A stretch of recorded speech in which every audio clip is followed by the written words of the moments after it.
We really hope you like this video. Please comment, like, and subscribe to get more content like this. Hi, Rachel Fairburn. Welcome to the Need to Know Comedy Show. How are you? I'm very well, thank you. How are you? I'm doing okay. Yeah, good. I've just come back from the gym, so I might be a bit sweaty. Oh, so, that's all right. Okay. I read that you worked in a library. You were a librarian. Was that straight after school you went to? Well, after school, I went to work in a shoe shop. And I worked there for a few years. And I worked at a tourist information centre in Manchester. And then I got a job at a rare books library, of which I was just a general customer services person. And then I sort of worked my way up a little bit to work with the artefacts and stuff like that. So yeah, it was quite an interesting job. Oh, it's a rare books library. Yeah, it was a rare books library, yeah. Kettle of fish. Did you read a lot when you were there? I did. I mean, a lot of it was in Latin, so I couldn't read it. But there was all kinds of, yeah, it was really interesting because there was all different archives and stuff, and there'd be sort of personal archives of people's letters, and we had sort of an archive, the Blue Stocking archive that the library had acquired, so it was really interesting, sort of documents from loads of different women from literature in the past and stuff. But yeah, I read quite a lot, but I got quite interested in sort of the weirder things that we had in the collection, like sort of all the, we had a sort of a book that was, a pamphlet that was produced during the plague that gave advice on how to not get the plague, which was quite fascinating. Right. So yeah. Tips come in handy now during the COVID-19. Yeah, I mean, it could be interesting now actually to go back and have another look through it. But yeah, it was an interesting job. Yeah. And while you were working, so you never went to a university, you went straight into work after school? No, I went straight to work. Didn't go to college, didn't go to university. Yeah, okay, same as myself. So. Oh, very good. I worked in a second-hand record shop. Similar. Oh, I can see you working in a record shop actually. Oh yeah, okay. Yeah, you got that look. I can see it. I was a lot younger then, so I didn't have this look. Didn't look as... I don't know what I look like. Whatever. Old, I suppose. While you were working there, like, when did you think I'd like to do comedy? Was it before you left school, or? It was weird because I used to be like a really very sort of shy kid. I was really sort of not. I had friends and stuff, but I was very sort of insular. I was too shy to speak up or get involved with things. And I remember once my mum said to me to try and get me a bit more confident, she was taking me to brownies that evening, and all day I just remember being so nervous that I was going to have to talk to people that I didn't know. And then she got to the point where she was like, "Oh, I can't take you," and I was just so relieved. It was like, "Oh, thank God, I don't have to interact with people." But I used to write funny little stories for my mum to make her laugh, and all these sort of daft little poems and stuff. And she said that I'd be good at stand-up, and I was really into like comedy on television and stuff. But she said to me even from being a kid, "Oh, you should try stand-up, you should do stand-up." And I'd be like, "No thanks, Mum, that's the worst idea in the world." And then when I got to my mid-20s, I remember it was Labour when they were doing that New Deal stuff, and they were putting loads of money into different sort of community projects. There was a stand-up comedy course.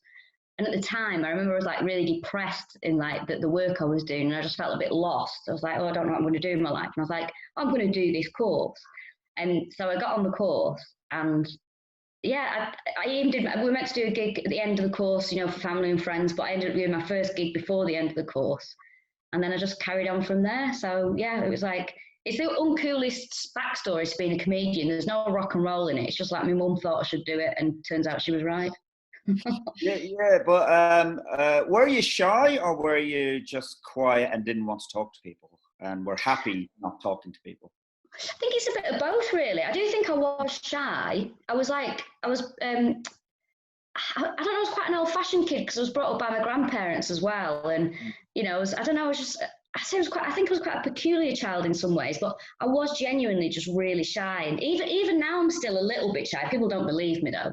Now when I'm shy, people just think I'm being rude, but I am actually quite shy. Like I do sort of struggle with like new social situations and stuff like that. Not as much as I used to. I mean, even in my sort of early 20s, I used to be just terrified of having to like, even buying a ticket on a bus, it'd be like, "Oh, I've got to speak to somebody, I can't be doing with it." And it just, and I don't know, maybe it's because I guess people who left school, went to college, went to university, might have that.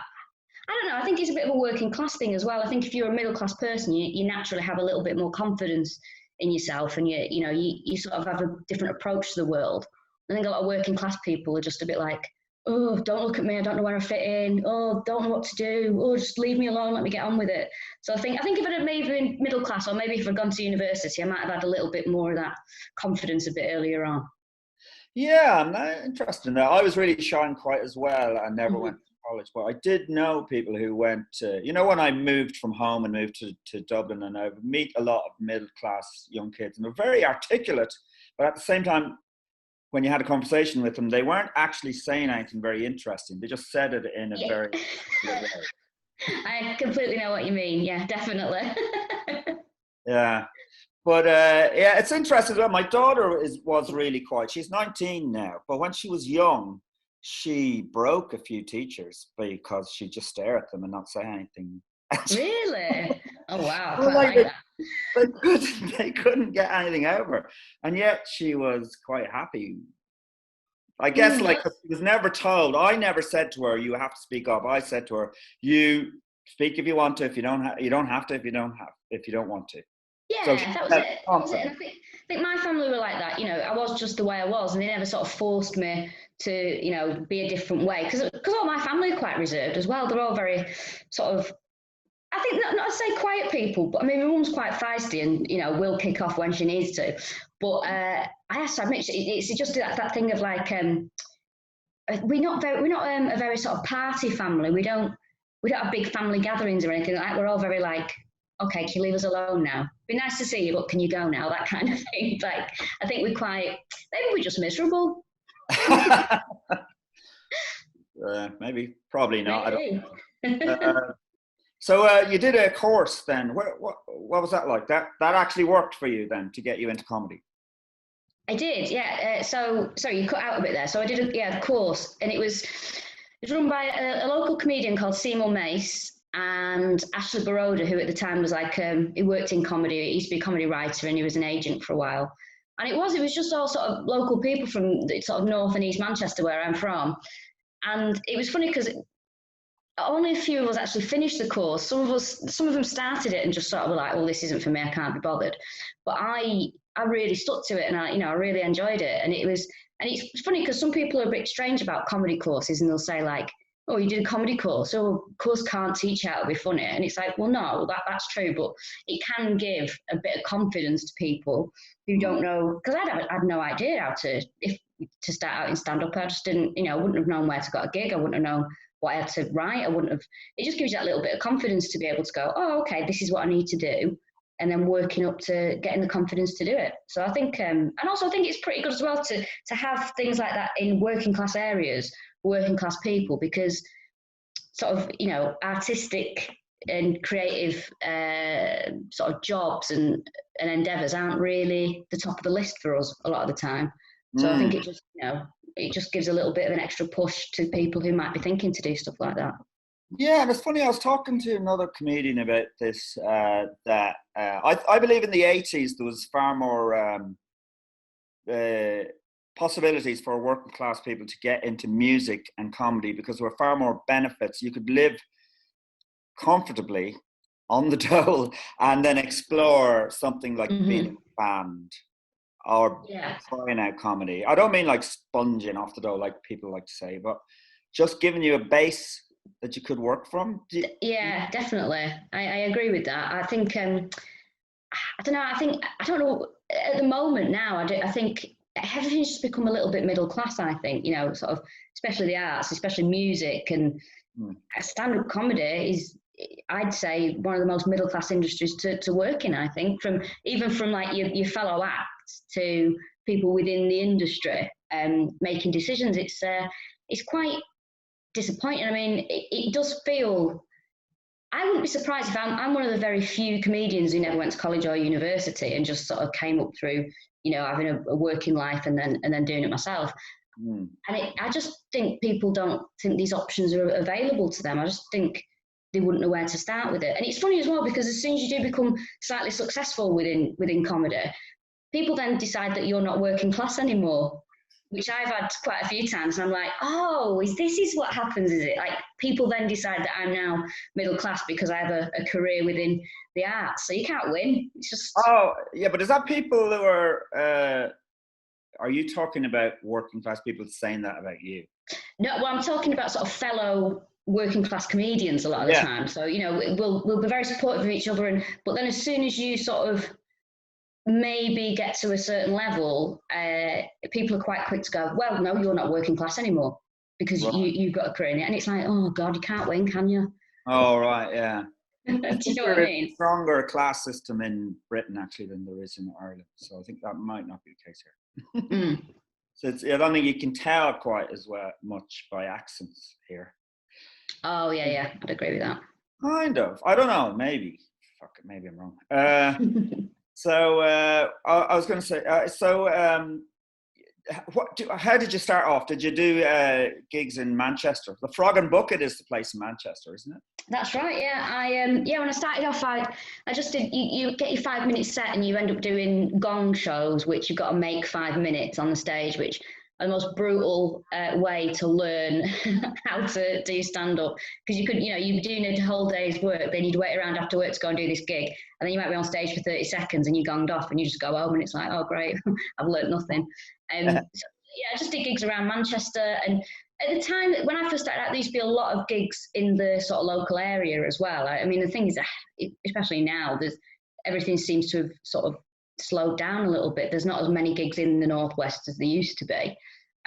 But yeah, I'd work all day, then I'd find out where I was gigging. I'd get a gig in the evening, and I'd either get the train to Leeds or somewhere, or get a lift with another comedian. And it was like having two jobs for a long time. Right. Okay. Yeah. And at what point did you feel like you were professional? This is it. This is what I'm going to do. Oh, do you know, it took me a long time. So because I lived in Manchester all my life, and then a couple of years ago I moved to London. And even when I first moved to London, I had like a part-time job during the day, doing admin 3 days a week, and still gigging. And then because I do a podcast called All Killer No Filler. Yeah, I listened to some of it. That's really funny. Yeah, thank you. We started touring with that, and it was just at a time where it was luck. That was all. It was I got the money from the tour that I was doing, and I was going to Edinburgh that August, and I just thought this is the perfect time to quit my job, concentrate on this, get Edinburgh out of the way, and then see if I can make it work. And I did it. I mean, that was only coming up to 3 years ago, so it took me quite a while to be able to, make it work as my job.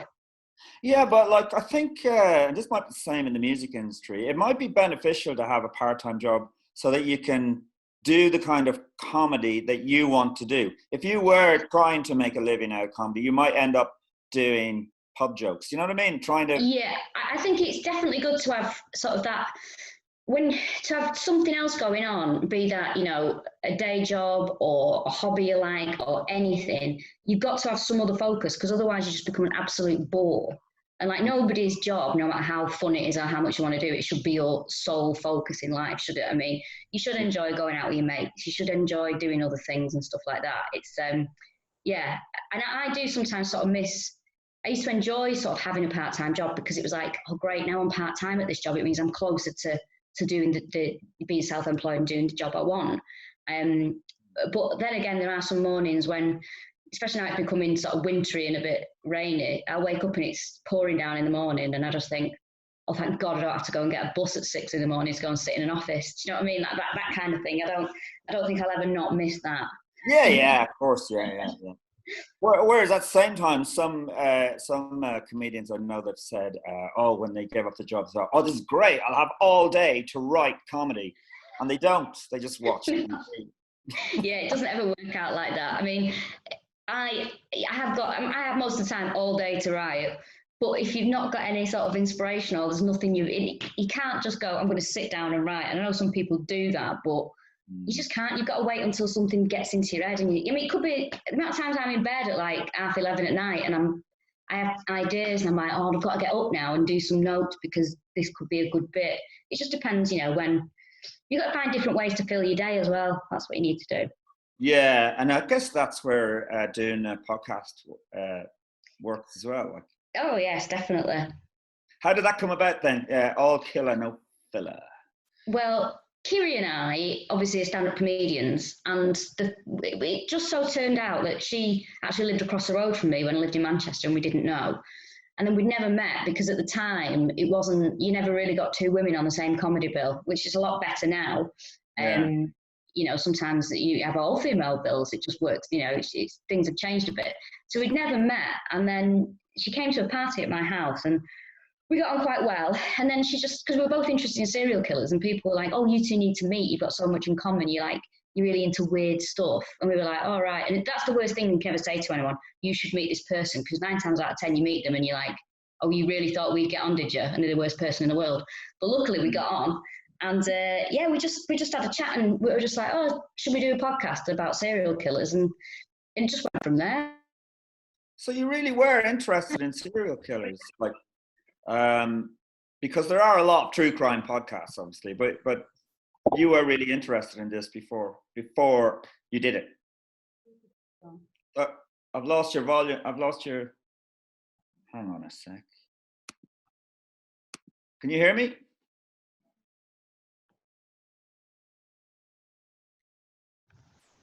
Oh, No? You're back. Oh, there we go. Is that better? Yeah. Did you hear what I said there? No, I didn't. Okay. I was saying, like, you were really interested in serial killers then before the podcast. I was saying, like, there are a lot of true crime podcasts and you wonder if some of them are contrived, but you were actually into the subject matter before. Oh, yeah. I mean, definitely. We've both been fascinated by serial killers, true crime for years, like even since we were kids.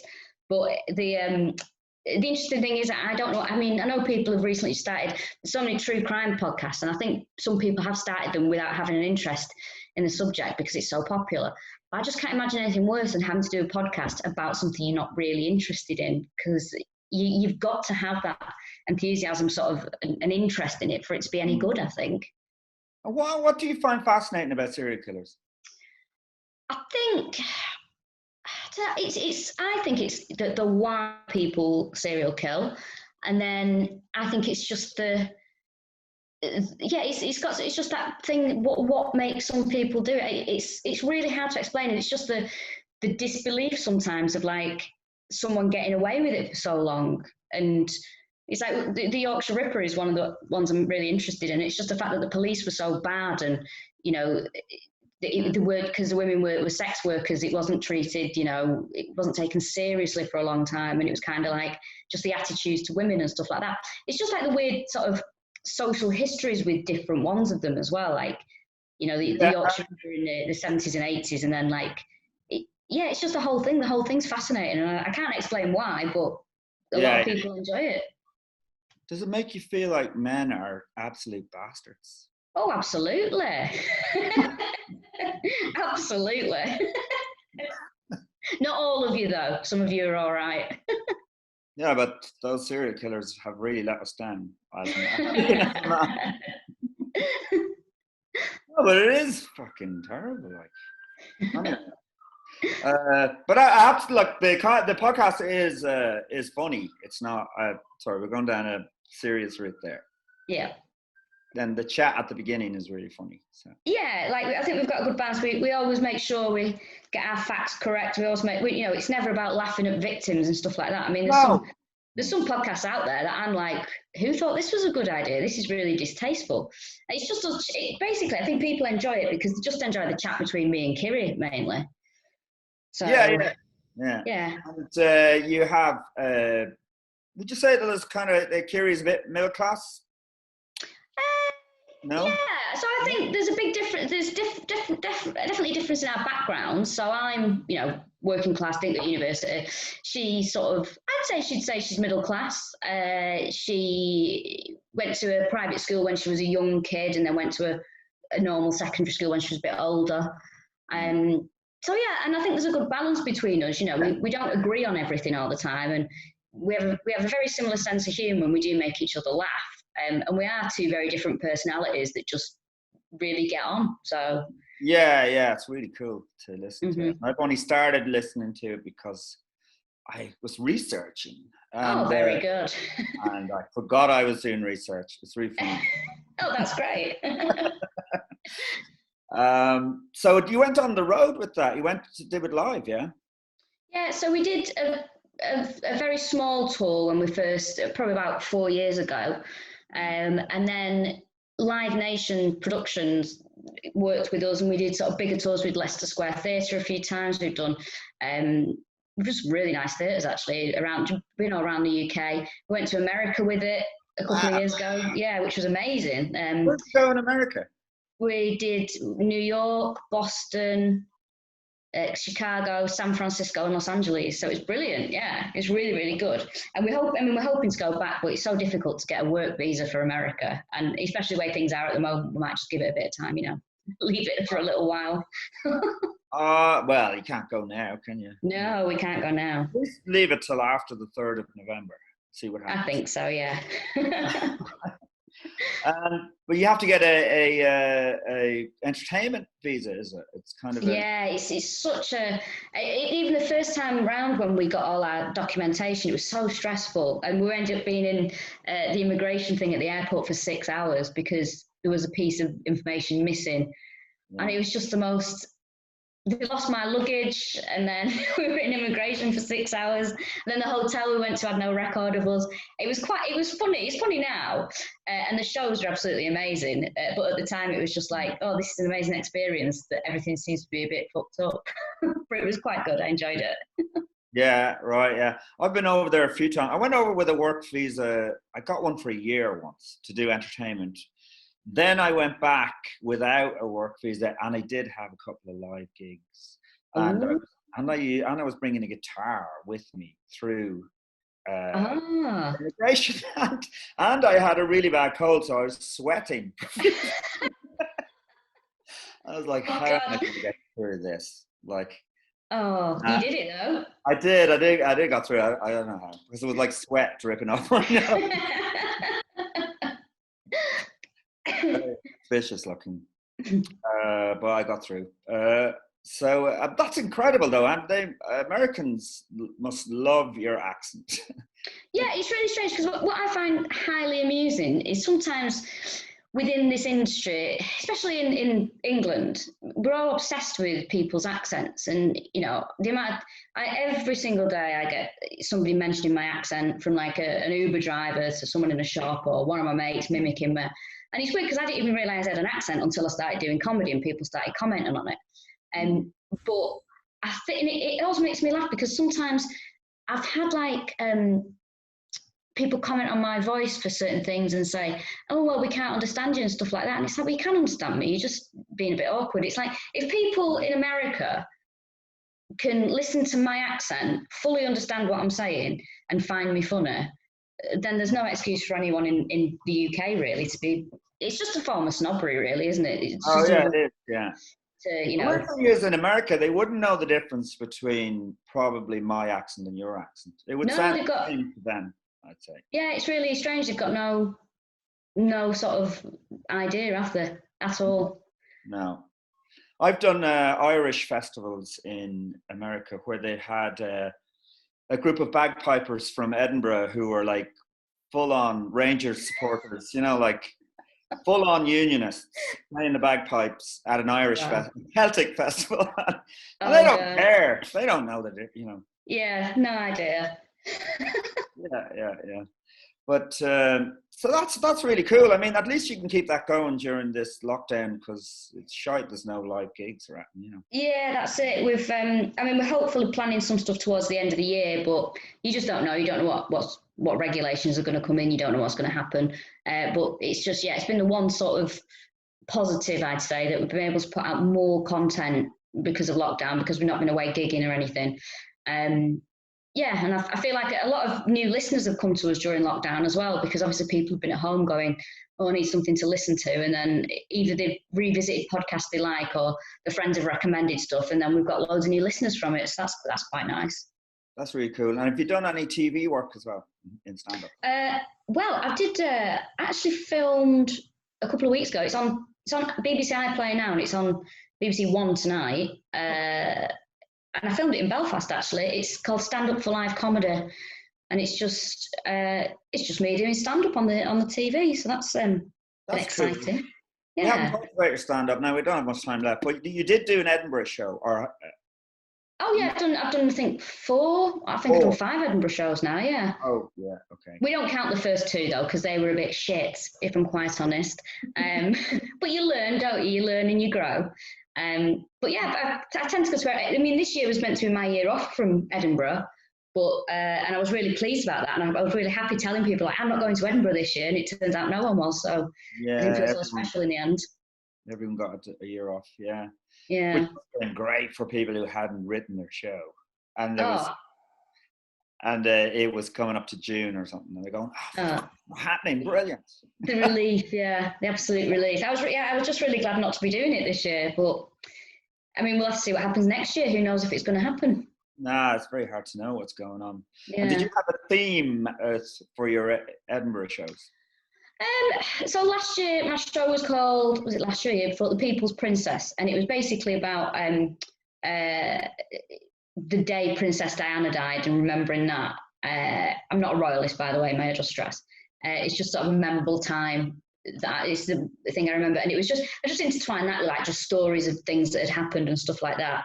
And then the year before, I did quite a sad show actually, because I went through a phase of really bad, like severe depression. And I went through like a horrible time. So I was like, oh, the only way I can deal with this is I'll just write a show about it. And it ended up being one of the best shows I've ever written. And it was the first time I'd actually written a show where people were coming up to me and contacting me afterwards going, oh my God, I felt exactly the same, this happened to me, and all the rest of it. And it was like, oh, this is nice. But I enjoyed the show. But then, because I didn't want to tour it afterwards because I was like, well, it's kind of done now. I don't want to keep bringing up this depressing period in my life and moping around the country with it. So I kind of just knocked it on the head after Edinburgh. And I should have toured it really, but I kind of just like to move on from stuff. Wow, fair play. Like to write a new show every year. And when do you start like previewing it? Well, I tend to start like maybe October, November. Really? Yeah, I'm always quite early with stuff like that. I like to be prepared, but yeah, I mean, around this time I'm working on a show for next year, but who knows if that's going to happen? You know, you don't know, do you? Oh, you would have a full hour in October. Like, obviously, you're going to change that drastically. Oh, yeah. I'm quite good at, like, accumulating material. So even if it's just stuff that is half written, I'll still try it. And usually, I always think, oh, I've not got enough. And I always end up having more than I need. And then it's just a case of chopping and changing and making it work. Wow. Fair play. That's amazing. Well, we've only got a few minutes left. So I know on this show that at the end of it, I ask every interviewee to choose another comedian, another act that they particularly enjoy and they recommend us to interview on the show. So have you got somebody in mind? Oh yeah, so there's I wouldn't describe her as a comedian. I'd say she's a podcaster. She's called Poppy Hillstead, and she used to be on a podcast called Gossip Mongers, of which there's been a lot of drama about, but now she's gone out on her own and she's making her own content, and she does a podcast called Poppy Hillstead Has Entered the Chat. And it's absolutely hilarious. She goes into it's all real conversations from chat rooms, and she gets people to act them out. And it's really well done. It's really funny. And I think... Oh, yeah, I think I know Poppy. Wasn't she like an agent, or she worked for an agency? I think she did, yeah. She did for a while, I think. But she's brilliant. Like, what she's putting out now is just fantastic. And it's kind of one of those people that I'm like, I can't wait to see what you're going to do next. Oh, brilliant. So she has a podcast. Yeah, called Poppy Hillstead Has Entered the Chat. It's really good. Great. I can't wait to say. I do know Poppy. Yeah, so I can't wait. Yeah, she's great. Yeah. All right. Well, it's been really nice talking to you, Rachel. And you too. And it's great. I've got a new podcast to listen to. So perfect. Thank you for having me on. All right, Rachel. Thanks a lot. Okay. See you. Bye-bye.